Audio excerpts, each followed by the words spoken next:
Calls కోసం అంటే already course నేర్చుకున్న తర్వాత జనరల్ చాలా ఇన్స్టిట్యూట్స్ ఏం చేస్తాయంటే కోర్స్ నేర్చుకున్నాక పట్టించుకోవడం కూడా మానేస్తాయి. సో అలా కాకుండా స్విస్ టెక్నాలజీస్ అనే ఇన్స్టిట్యూట్ మాదాపూర్లో లొకేట్ అయ్యింది.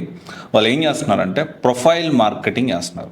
ప్రొఫైల్ మార్కెటింగ్ అంటే ఏంటి అంటే వాళ్ళు మీ రెజ్యూమ్ని వాళ్ళే తయారు చేస్తారు. వాళ్ళే రెజ్యూమ్ మీరు తయారు చేసి అన్ని జాబ్ పోర్టల్స్ లో అప్లోడ్ చేసి దాంతో పాటు ఎప్పటికప్పుడు దాన్ని ప్రొఫైల్ మార్కెటింగ్ చేస్తారు. సో ఈ మీకున్న స్కిల్స్ ని షోకేస్ చేస్తారు. సో దట్ ఏంటి అంటే దీంతో పాటు జాబ్ అప్లై అంటే వాళ్ళే జాబ్ అప్లై చేస్తూ ఉంటారు. దాంతోపాటు వాళ్ళకు వచ్చే రెఫరెన్స్లు, ఎందుకంటే వాళ్ళకి ఆల్రెడీ సాఫ్ట్వేర్ డెవలప్మెంట్ కంపెనీ కూడా ఒకటి ఉంది, దానికి వచ్చే రెఫరెన్స్లు, వాళ్ళకి కూడా ఇన్స్టిట్యూట్ గా చాలా కంపెనీస్ తో టైఅప్ ఉంది, స్విస్ టెక్నాలజీ ఇన్స్టిట్యూట్ కి వచ్చే రెఫరెన్స్లు.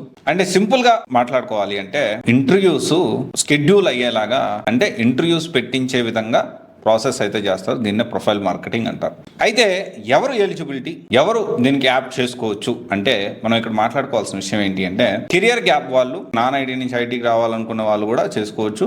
కోర్స్ నేర్చుకున్న వాళ్ళు, ఒకవేళ కోర్స్ నేర్చుకోకపోతే మీకు ఏ కోర్స్ సూట్ అవుతుందో కూడా గైడ్ చేస్తారు. అండ్ ఆల్రెడీ కోర్స్ నేర్చుకుంటే మీ ప్రొఫైల్ని మార్కెట్ చేసి మీకు ఇంటర్వ్యూ కాల్స్ వచ్చేలాగా చేస్తారు. దీంతో పాటు ఇంటర్వ్యూలో నాట్ ఓన్లీ కాల్స్ వచ్చేలా చేయడమే కాదు, సో ఆ ఇంటర్వ్యూని టిప్స్, దానికి సంబంధించి ఎలా క్రాక్ చేయాలి, దానికి సంబంధించిన గైడెన్స్ కూడా, పర్సనల్ మెంటారింగ్ కూడా ప్రొవైడ్ చేయడం జరుగుతుంది.